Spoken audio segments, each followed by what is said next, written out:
While we try to be as helpful as possible, this podcast should not be considered as professional or financial advice. It contains general information only, and you should seek out professional advice for your own personal circumstances before making any financial decisions. I'm Julia. And I'm Nick. And I'm Cory. And this is the Enthusiast Lab.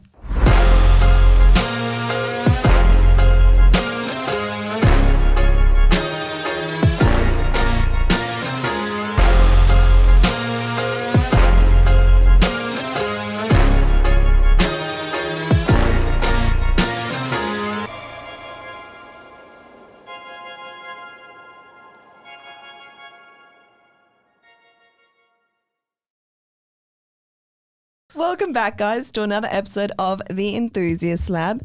Today we are recording a special guest episode with Cory. How you doing? And thank you very much for Cory for coming on board. No worries, not a problem. And thanks for having me. Yeah, absolutely. Anytime, mate. Anytime. And yeah, let's jump right into who you are. I am Cory. I basically really into cars. I've light vehicle mechanic. It's then turned heavy vehicle mechanic. Hence why I could afford a house. Yeah. Because LV wasn't paying that great. So, it was a good move. And, just thoroughly enjoyed the car scene in Perth and just my whole life. That's been my vested interest. Cars. Awesome. And I suppose it's led into meeting Nick really, through 100%. That sort of scene, and that's how you hear about him. So, yeah. How about yourself? Like, how old, do you mind we ask you, how old are you? I'm 27. Gangster. Yep. Sweet. Awesome. Yep. And I'm going to give everyone a bit of reference before we jump right into all the other questions. Mm-hmm. You're a first home buyer. Yep. And you were building in Hilbert. Yep. And you built kind of the wingman design, but heavily customized the wingman design. Yep. And I'll shoot off some dates so that everyone's aware. So Cory has actually built and he has received the keys. Mm-hmm. So he signed up in April of 2021. He then got formal finance in September of 2021. Settlement was in October 2021. The slab went down in December of 2021. We then had bricks completed in March 2022. Roof was then completed in November 2022, but the roof is split into two parts. So your frame was done in August and then actual roof cover in November. Yep. And Big then, gap. And you then had handover in June 2023. Yep. And we are recording this on the very last day of August. And Cory, what episode's coming out? Like November, I think. There we go. October or November. So we're recording really in advance because we're away in October. Yep. Oh, nice. Yeah. That's great. That's fantastic. Getting all our special guest episodes out. Nice. Smash them all in. Yeah. Yep. Fantastic. So that gives everyone a bit of a reference and a little bit more information of the dates for your journey because I know everyone asks for dates. Mm-hmm. And let's jump into more stuff. So you obviously signed up with Mr Enthusiast, but did you always look at building with Nick or did you look at other builders? No. So originally, this was pretty much when the grants sort of came about, and before this, I sort of was looking at established, just the market at the time with COVID. You just had interstate buyers, international investors, things like that were just coming in and just wiping the floor with everyone. You just couldn't compete deposit wise. So there was a few places I had my eye on and really wanted but missed out, and so I then turned to building, especially when the grants were a bit of an incentive. I just basically went through display home after display home after display home and just sort of just gauged a bit of a reference, trying to get a baseline, what everyone's offering and, what you can get for your money, what you can do with houses and things, because, I haven't really before this journey, hadn't paid much attention. I've always liked it, but just never really paid attention to this is, what you can have and where. Yeah. So, being someone who's always been very detail orientated and like customizing things and putting my own personal touch on whatever I do and have and whatnot. So it was quite good just doing the whole display and walkthrough. But it was also a very daunting time because there's so much information overload, and it was a particular time in the market where your consultants were preying on trying to just monopolize and yep, you sign you up, this, that, and the other. We can get you grants now. You better quick because they're running out and all that sort of stuff. And that was, the biggest thing, like that pressure. Yeah. I didn't fall for that because at the end of the day, it's a lot of money that you're playing with, and you want to be happy with what you're getting, and you want to know that you've made the right decision. Yep. So I feel like, and I did end up missing out on the grants. In the end, we just missed out. It was just. In saying that, I'm still not regretting my decision because, I did actually have a couple of designs that I'd seen and I'd liked, and there was one that we even did up a custom drawing that was through, I think, Inspiration Homes or something like that I did, but it was on a corner block and it wasn't exactly in the area that I really wanted, so I decided not to. Yep. And so, it was just like a lot of playing around with, the whole house concept and what you like from each one and shit like that, and trying to pull them together. Yes, exactly. So also looking for a design that I could incorporate a bigger garage with, and this was before, I really found you, and so I was trying to do that myself. I thought, okay, is there a room behind the garage I can get rid of, i.e. studies, i.e. things like that you can do to then get you a bit extra space, but without, compromising on the house too much. Yeah. Exactly. So there was a design that I really liked through another builder that, but it just wasn't possible for the garage design. And again, that's what sort of turned me off that. And then this was when, a lot of your advertising came up on social media. Sort of your name was sort of starting to murmur in the industry a little bit, not as, speaking as what it loudly does now, but, I sort of had a look at it and a lot of Facebook stuff popped up. And so it fucking smashes your head. But it works. It works. It works. And like I said, it's, by this point again, I use the term like, shady car salesman sort of thing.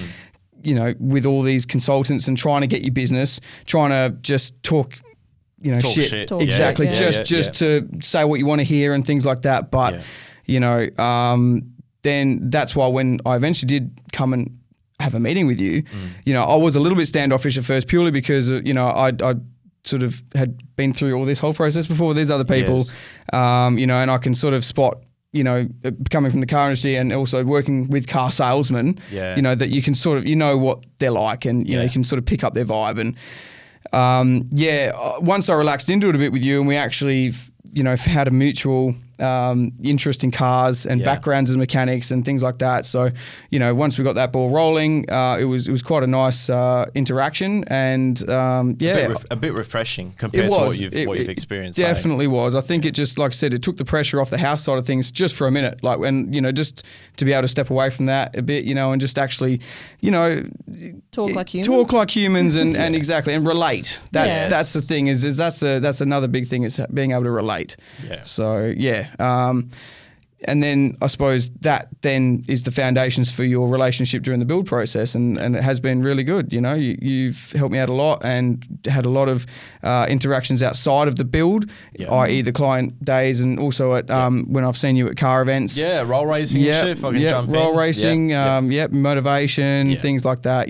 So it's been quite good actually. So it's definitely an experience that you don't normally get with anything really these days. To be honest, I'm not just saying the houses or cars, whatever, but really anything. So it was really good, really refreshing. Something a bit more personal rather than just being a business transaction. Correct. Which is what you felt like. Exactly. What you were feeling when you were going through all the display homes. Exactly. Where it's just they fucking come in and that's it. Rinse and repeat. Yeah, like a quick one I'll just tap onto because obviously we were there during the building boom and we were seeing what display home reps were doing, man. And it was if you didn't have this money, you didn't have this, they were kicking people out the door. And they were just going, cool, we can do 5 right now. Who are the first 5 people to fucking come in? And they were signing them on the spot. Half the time, they didn't even know what the fuck they were getting, man. It was fucking ludicrous. Exactly. Honestly, one of the big things I like to explain is to people is, you might have missed out on the thing, but it just might not have been the right time. And it is, your time will come and, you'll line it all up. There's never a perfect time, but you just got to line up. And once the situation comes into the right position, just fucking send it. Just fucking send it. That's right. Should be right.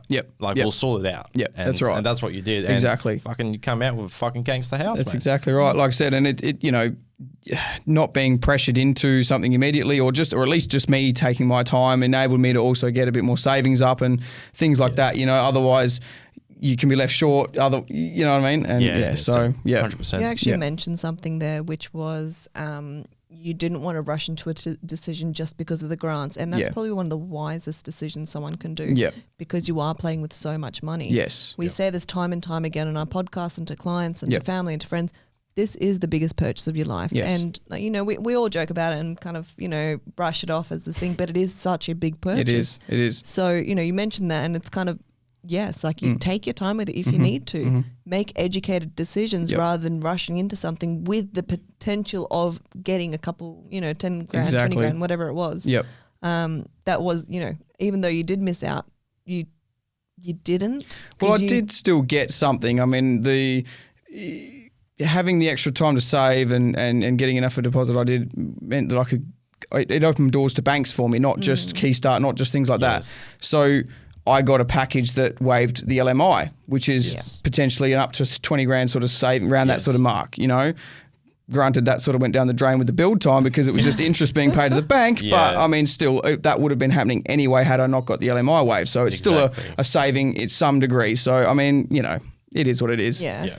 And you answered a couple of my questions there, but I wanted to ask, what was your first impression of Nick in your first appointment? Because you said it was down to earth and you connected. Yeah. What was your first impression? You had met a couple sales people by then. Yeah. I think, like I said, just more relaxed.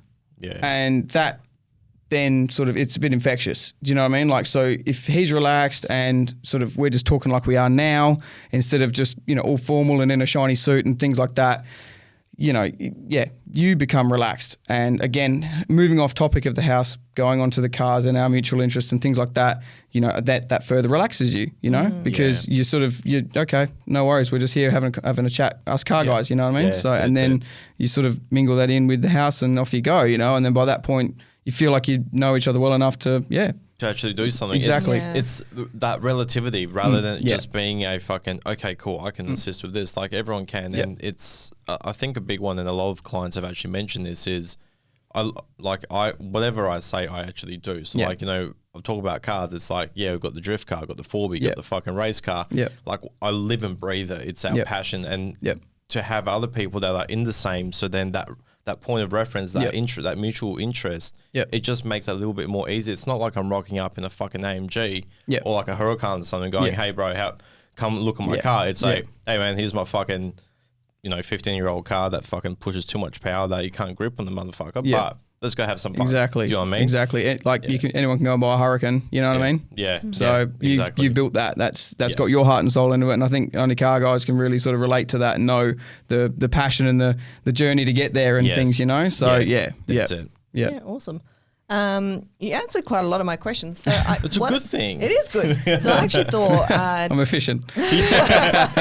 Wham bam, thank you, ma'am. So I thought it'd be really cool because you, for a single guy, I will give you props. You decorated and chose your colours. Schmicko. Thanks. Fucking mint. Yeah. Thanks. Fucking mint. I can't. I've been doing this for fucking 7 years. Yeah. And the way you laid that out, your house, the colours and the flow. Yeah. Fuck me, man, is beyond me. Cheers, yeah. Like, honestly, with our own home, whenever we decide to build again, we will definitely use some pointers from what you've done. Yeah, come and see me. When you say, I'll charge you this time. when you say that you've got attention to detail, it definitely shows when we came into your home. For sure. So I thought, why don't we use your kind of attention to detail and knowledge and pass that on to our listeners? What kind of things were you looking at, or what kind of things were you thinking about when you were going through your pre-start? And I remember when we came for handover, the kind of answers I'm looking for, the kind of info that I'm seeking from you is where you said you changed the door handles from being horizontal to vertical because it just made it easier, made it flow, made it more functional for you. What were the things what are the things that you could pass on to clients who are thinking about building? What attention to detail items could you recommend for them to think about? Well, I think that, I sort of worked out my style. I quite like that sort of fresh, coastal, tropical kind of like, Mediterranean sort of, all that sort of stuff is very fresh. But what it also is, it's neutral. And so Yeah. I think that is probably the best thing. Like, if anything, just try and keep it simple, keep it neutral, because anyone can then go in and just put their own touch on it. So it's quite a blank canvas. You know, you put your detail and your colours and whatever in the decor, the artwork, things like that. And then you sort of, in doing that, also get a little bit of an art gallery effect as well, because then your artwork pops and your decor really catches people's eye. You know, so resale factor out of that was a big thing, because everyone walks in and they can immediately see themselves being there. You know, Yes. So whether you like the coastal theme, cool, it's pretty well set up for that. But even if you like, a bit more Australiana, you can still turn it that way as well. Everything's just quite fresh, and just put your colours in, and it really would just change the whole mood. You know, so I think that is the biggest thing, is when you're trying to do your pre-start, pick your colours, all that sort of stuff. Especially the big stuff, don't go crazy, because you sort of limit your market. You know, when you're starting to do like red walls or pink tiles, blue tiles, and things yellow like that. You know, doors, like random shit. the thing is, they're seasonal. They might be hot right now, but not necessarily for a long time, in the future. So, I think just the age-old saying, keep it simple, stupid, I think that is the 100%. best way to be. But in saying that as well, details do matter. And I think that, like I said, you brought up the scullery cupboard door handles. Doing that, I wanted to do quite a clean look. That whole scullery is quite a flush, just, flat, and I wanted to sort of keep that. So screwing some door handles in, it pokes out quite a bit, and it sort of takes away from that clean lines. Those the edge door handles I've got, they're sort of a feature in themselves. So you sort of peek your head around the corner, and because I've just got little touches of black throughout the house, they are a feature. It's not overdone. Yep. But when you see that, and the way that they're orientated vertically, it matches the wood grain. So they're a feature.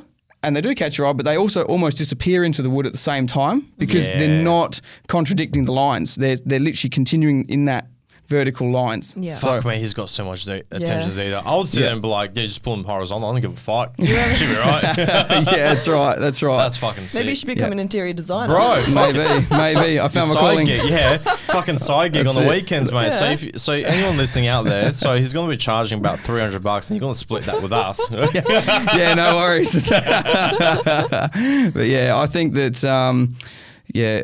houses are something that stand for decades. You sort of walk into any old house nowadays, you can tell that was the fashion of the period. Yeah. Yeah. That's Green something countertops. That's 70s. That's something you don't want to do. Like, in my opinion anyway, because like I said, you then, when you go to sell it, because everyone says, I'm just going to be in this house for 5 years, I'm going to sell it. And then I've known people to have that saying, and then nope, they're still in it 10, 15 years down the track. Yeah. So,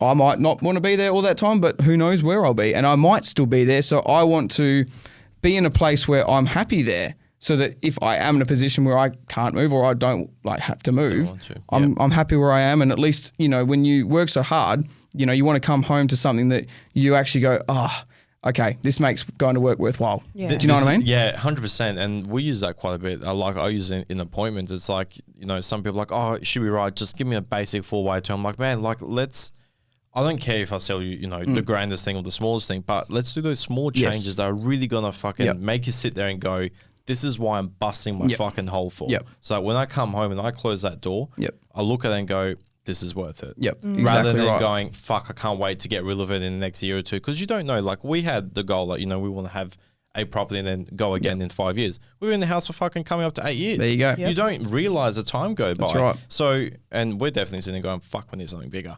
But do you know what I mean? It's if we had spent the time in the beginning and done something a little bit bigger and to be more accommodating, we wouldn't be thinking like that so quickly. Exactly. So 100% agree with you there. And also too, everyone says, I won't do that now. I'll change it later when I've got the money, whatever. Trust me, do it now. Like, especially the big stuff, kitchens and bathrooms. Like, make sure you try and get them right because they're expensive to redo. Pain in the ass trying to fucking separate rooms and there's dust collecting everywhere, like trying to renovate. Because a lot of the times this is a fun fact for everyone. So when you're trying to do bathrooms, a lot of the people go, I'll do full height tiling later. Yeah. So what the builders actually do most of the time is when they're laying the homes as standard, non-full height, you will see different height measurements and they're never going to actually line up. So it's going to become a pain in the ass. So some cheaper tilers out there will say, I'll finish it off and just continue it up. No, when you actually get someone properly to do it, they rip everything off and have to relay the whole thing. So all of that dust, all that shit, you have to re-waterproof it, re-waterproof it, everything. It just continues to add more and, there's a lot more to it, guys. So definitely that is something that we learnt from ourselves when we did our, when we redid the ensuite and shit. It's like, holy fuck, there's a lot more to this. So yes, they are additional costs, like you said, but like if you can save up and get it into the budget and that's something you really want to do it now. It's some things are a lot easier with the builder. Yes. Some things you can do later, like, like electricals and stuff like that. You can deck it out and go to town on some other things. But other components, like what you said, 100%, it's get the price, figure out what it is, and, is this something that you'd want? And, you can see yourself seeing the worth for the next 5-10 years. Definitely worth. Well, sorry, Julia, just to tap onto that full height tiling thing as well. If you get someone in later to finish the job, you might also, they might not match the grout perfectly. Yeah, so then all of a sudden you got a line that is a differential between your colours of your grout, and you're always going to see that. Yeah. And the way that I see it is as well is that your tiling in your bathrooms is 70 to 80% done already. Yes. Like to full height. You may as well just do the rest of it through them, and they've already got all the glue mixed up. They've already got all the grout mixed up. They've already got they're already there. Literally, that you don't need to get someone else back out and redo all that. So 100%. I think that it's just you'd be surprised how much it would actually cost if you chose to get that done after. So I agree with the full height tiling in the bathrooms or the wet areas. What I will say, kitchen wise, I think it's a 50-50 on what you're referencing to. So if you are saying stone bench tops afterwards, no, do that in the build. Because you need to reinforce the cabinetry to support the weight of the stone bench tops. However, if your budget doesn't allow for you to install top cupboards or that's I shouldn't say easy, but it's a lot easier to install that than say getting a stone bench top. It is still money that you have to pay, but if your budget at the time of building does not allow you to include that in your pre-start, that is something you could do afterwards. For sure. Food for thought wise. What I will add on to that is probably if you do decide to do it, the way overhead cupboards works is one of two ways. You either have what's called your 600 high cabinets, and normally a lot of IKEA stuff and all of those things is the normal smaller size. So if you did do it afterwards, what you will see is that you're going to have a huge gap in a bulkhead. Above, right? So you've got one, or you can pay extra to get the 750, which then means that it goes all the way to the top, but the very top is very hard to reach, like what happened with ours. Yes. So what I would recommend, and I'll throw it out there for people, is if you do want to go down that path and do it afterwards, and you want those smaller cabinets that can be a bit more cost efficient, when you're doing your pre-start, ask the builder to actually provide a 28-course bulkhead, square bulkhead into the kitchen, and just pay for that rather than paying for the entire cabinets. You can do the cabinets afterwards and they just plug into it, so you'll never get that gap. Because trust me, looking at having that gap afterwards is a fucking eyesore, and it will piss you off. Probably looks worse than not having the overheads at all. 100%. And then it's like all the catching dust and all that shit. So just fucking either have the bulkhead and then deal with it when you're ready, or fucking do it all at once, or just figure out which way it is. But 100%, adding a 28-course bulkhead, each builder will cost differently. It goes on linear meter and shit like that, but a couple $100 now can save you quite a bit in the long run. Correct. And another thing I will say is that I feel is super important in a house is natural light. So I all the way down my master bedroom side of the house, living room, dining room, and also the back door going out to the alfresco, I push them up to 28 courses. And it just makes the room feel so much bigger. Not just obviously the appearance of more glass, but just also the amount of extra light you get in, and also the amount of light you have in the day. Instead of whereas normally your windows might cut it out and then all of a sudden your kitchen's a bit darker, it actually gives you a bit more time in the day of natural light filling that area. Yeah, know? definitely. So 28 course is like your full height. That works when you've got raised ceilings of Which 31 course, which Yep. you have. If you don't have 31 course and you do 25, Yep. and it's the same effect because the house will be slightly lower. Yep. So the window will be slightly lower. So definitely 100%. Yep. Those full height, but again, it preferences, but it does a lot of natural light does help. Yep. And also too, the high ceilings. So I happen to get that in the master bedroom and ensuite and walk-in room and stuff like that. I mean, if you've already got your hallway, and let's just say my bedroom is right next to the main hallway, which is a 31 course, your outer leaf brick of your house will be 31 to match, right? For obviously the rafters going across. So if your bedroom is in that pocket where you're surrounded by 31 course bricks anyway, just do it, because it even if you do have to pay for it, like if they make you pay for it or whatever, it's so worth it. Because if you're in that sort of situation, it probably won't cost a lot, because obviously the brickwork's already there. And it's probably even less work for the carpenters, really, because they just run the beam straight across instead of having to go down to a 28. Yeah. Do you know what I mean? And then drill into the bricks, so... It also comes to the builder. Some of them, as soon as you start getting outside of their standards, they'll smack you. Other ones will go 100% agree. Fucking these areas, it will be cheaper. Here, it might be a little bit more, and they'll let you know. Exactly. That's what I said. It may not, but I'm just saying that it does make a big difference. You walk into that master and it feels even bigger now. It just feels huge. And everyone that walks into my ensuite and everything goes, what the hell are you going to do with all this space? Cartwheels and a swing. Yeah, that's right. So I'm like, it just gives that grand feel, and I think that, if you've gone to all that trouble, you want that feeling. You want to still have that feeling of wow, if you wow yourself, you're like, okay, I've done a good job. Exactly, yeah. Because once you've wowed yourself, you know that everyone else is going to sit and go, fuck. Yeah, exactly. Which they do. I mean, we did. Yeah. Question. So did you have any fears going into building? And if you did have any fears, was Nick able to combat them and kind of quench them? Yeah, look, I feel like, the sort of person I am, detail orientated and things like that, just my expectations not being met. I think that, and again, you're paying so much for this, I just was worried that, you were going to get a builder with a shitty, quality of work, and then you go, what the hell? And then you're either fighting them, for getting it fixed or whatever. And also, I suppose at that time of the market with the COVID stuff, a lot of builders were shutting down. Yeah. People were left in the lurch, and also being hit with price rises. That was I think just the uncertainty of that, and just the uncertainty of the build, not having done anything like that before. So. Nick reassured me as well that, everything was all right, that, price rises, wouldn't affect me and things like that. And that was a big thing for me as well. That was like, okay, sweet. That's taken a load off my mind. Yeah. But just any questions I had, he helped me out with. So I think that was, just the support there was great, and just being able to hit him up whenever, and, he'd be happy to have a chat, so yeah. That's it. Awesome. Yeah.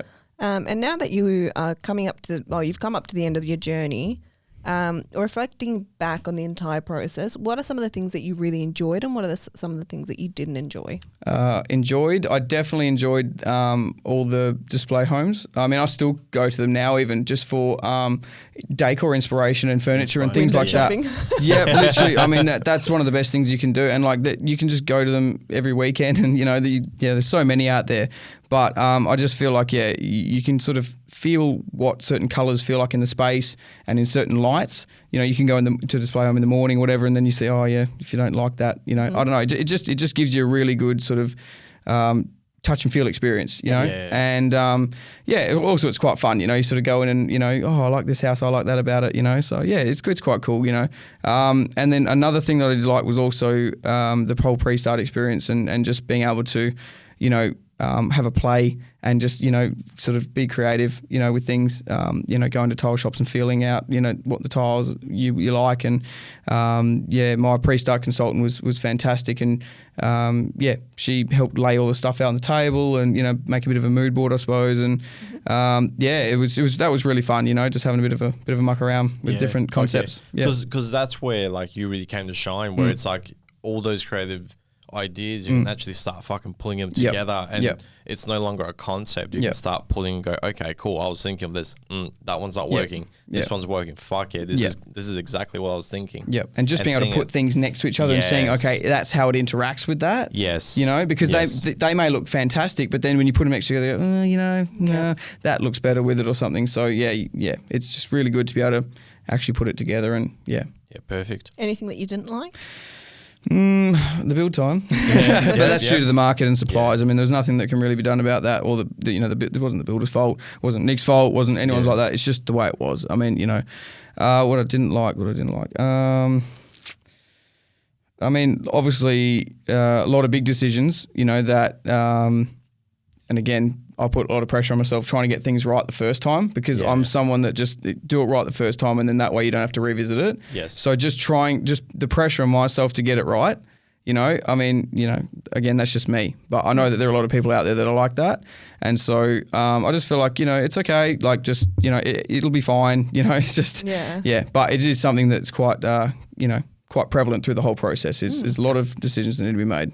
Yeah. Did you feel, once the slab went down, did you feel a bit of like a sigh of relief knowing that, like, at least finance-wise, it's all sort of like you can actually start seeing it together, or were you still quite nervous until you actually saw the whole finished product? Yeah, still quite nervous, I think, because, through the whole build, it sort of, you feel like you're like managing a build, because, you're there every week, you're looking for all the imperfections, trying to just assist the site supervisor. Like, you're not trying to do their job for them. You're not trying to micromanage them. It's just like, I thought it's just helping them, because everyone can miss things, right? There's only one of them, but if you've got two sets of eyes on it, then it helps, 100%. So it was just a look, every weekend, like, oh, is that right? Is that not? And then you got to let them know, and then things like that they'll come and sort it, which is fine, but it's just obviously, it's just go mode until you sort of get those keys, and then there's still so much to do, but it's sort of like you can sort of stand around in the house and look around and go, okay, right, it's sort of done. Like, did it. Did you end up getting an inspector? I did, I actually got the one you recommended. Oh, yeah, Kyle, good old fucking Kyle. Kyle, he was fantastic. I would recommend him to anybody. Actually, I have as well, outside of you. Awesome. He was that good. He was that good. He just took the time with me, and he hung around with me, and we both went through the house together, and he was very attention to detail as well, and he actually got up in the roof and everything, and he didn't do a half-assed job about it. It was thorough, which I really liked. Perfect, and that's what we're all about, is making sure that whoever we try and refer and do stuff with is they fucking deliver on what they say. And that was a big thing with what he said. Is like, fucking, I'll go to fucking town. Yes, make sure that everything is covered, and it's good to hear that feedback back from yourself and from other clients. I've also used them as well, that at least is doing the job. It's not for everyone. No, like anyone in everything, there's always, other people that might be more suited. But for people that do work, fuck it. So it's awesome to hear the fucking feedback. And it would have helped probably put a bit of ease on you as well. Yeah, I was just about to say, definitely. I mean, houses and stuff, I don't know the regulations. Yeah, you and I know cars. Yes. Right? So you show us a car and we'll go, no, that's illegal, or, that needs replacing. But houses and stuff, I might think it looks stuff, but it might be within spec, or I might think, oh, that looks okay. And he goes, no, that's wrong, So that was a big thing as well, just peace of mind. I think it's worth every cent. If you don't do every stage, it's fine. As long as you get him for the PCI, that's where I definitely recommend it, Same, yeah. Awesome. So, yep, 100%. And anyone listening who is interested in who we're referencing here, we actually released an episode. I'm pretty sure we would have had released it by now. Think we have. On our building inspector episode, we've got his contact details or his company details down in the show notes. Or just reach out to us. Or just reach out if you want his details. So, Well, it's a good egg. From the client's mouth, did a good job. So. Fantastic. Or just fucking contact Cory. He'll give you his details anyways. Yeah, great. I'm going to have an influx of messages. Just palm it off to Cory. Yeah, Cory, you right. go handle. Nah, that's all sweet. All sweet. I only have really one question left, which is the $1 million question. Would you build again? Yeah, I would. Despite obviously the process, it was obviously a bit longer than what it should have been. Not just that, but just it is a very big process. Yeah. Again, like I said, lots of decisions, lots of planning. You got to think ahead for everything. Yeah. But just the sort of person I am, I really liked it just because you can make it yours and you can make it exactly what's in your head. You know what I mean? Whereas if you walk into a house you've just bought, to get it exactly, or, you know, you think, oh, I wish it was like that. You know, I would like to move that wall, or I'd like to move that window or make that bigger, things like that. It's just so much money and so much effort and destruction in the house while you're living there. Yeah. You know, I mean, I've got a friend who their parents have basically bought, renovated, sold, bought, renovated. So he's pretty much grown up in a building site, as he says. Yes. You know, they built some renovated some fantastic homes, you know, but there is the compromise of having to have rooms, have sheeted off, you know what I mean? Yes. Or like floors ripped up, or bathrooms being redone, and you're confined to one bathroom for a family instead of things like that. I don't know. It's just, it depends on you, how patient you are, and you know, things like that. But you know, that might be for someone, but might not be for everyone. 100%. Fucking, we were the same. So we did our ensuite. We renovated it, and so we had to go from our double shower, double basin scenario down to a single shower. Yep. Single basin. Yeah, single basin. It was an absolute shit show. And because our master was there and it was getting covered in dust, so we moved into the theatre to stay there while it was an absolute fucking shit show. Will I do it again? Probably not. Was it worth it? Yes. Yeah. But fuck that. Next time, just get it done the first time. Yep. 100% agree. This is a husband and wife. There's no kids or any other family members involved. Just that was enough. Just fur babies, and that was enough. That was enough. One other thing I will say is that if you do choose to build, particularly for first, maybe second home buyers, might be a bit more strapped for cash, everything's new. So you've got warranties, you know, and you've got that, you know, backing the builder for at least 6 months and things like that. You know, you're covered by consumer law, all that sort of stuff. So I feel like that's a big sort of selling point for building. Yeah, you know? Definitely. So and deposits a lot less than a fucking established home, and you sort of make immediate equity too. So things like that as well. So 100%. There are definitely pros and cons to building and buying established, or vice versa. So there's pros and cons for each. Yes, it really just depends on what works in your circumstances. Like at the end of the day, that really is. I'd like a bit more land next time though, and we'll do one of your big garages. Mate, you know where my office is, mate. I know exactly where your office is. I got you on speed dial. Fuck yes. Cory, is there anything else you'd like to add before we start plugging? I'd just like to say thank you guys very much for everything that you've done for me. We didn't really touch on this, but you know, your client focus is second to none. You know, you guys have put so much, you know, into your clients. You don't just sort of rinse your hands of them, you know, once you've signed the contract. You don't rinse your hands of them when they've got their keys, you know, everything like that. You've done client-only events. You know, your handover painting, which is beautiful. Thank you, Julia. That was fantastic. And all the gifts and all that sort of stuff. So you just don't get that. That's another thing you just don't get, you know, from other sales people, you know, you just don't get that. It's an experience is what it is, you know, and so that really, again, helps, you know, with the whole peace of mind and things like that as well. It's just knowing that you guys are there and that you've actually, you know, put time and effort back into us, which is rare, very rare. So thank you guys. Sweet. No, thank you. I really appreciate that. Good. I wasn't expecting that one. I was like, thank you for coming onto the pod. Well, thank you for the shout out too. Like, you're fucking legend. So when would you like to come back again? Keep coming back for these kind of compliments. See you tomorrow as long as you have beers. It's a Friday, don't forget. Fucking oath. You kind of took the thank you words out of my mouth, but thank you very much for coming onto the pod. We really do appreciate it. Our listeners do reach out and tell us these are probably some of their favourite episodes. So that's good. Definitely trying to pump these out more and more often. Yeah, cool. And we're going to plug now. Is there any company or any social profile that you would like to plug? To plug, like as in like a link to the description or something? Yeah, like a fucking... So like we plug Mr Enthusiast on Instagram. Yeah. No, not really. No? I don't have any affiliations other than you guys. So just go back to Mr Enthusiast. Yeah, that's it. All right. So, plug. You can find Mr Enthusiast on Facebook, Insta, TikTok, YouTube, website, Google, Apple Podcasts, and Spotify. Awesome. If you could leave a rating or a review, that would be fantastic. And I keep forgetting to say follow. Click the follow button. That'd be schmick. Yeah, follow. Please. That's it. And just remember, guys. We're not here to fuck spiders. Fucking oath. Bye.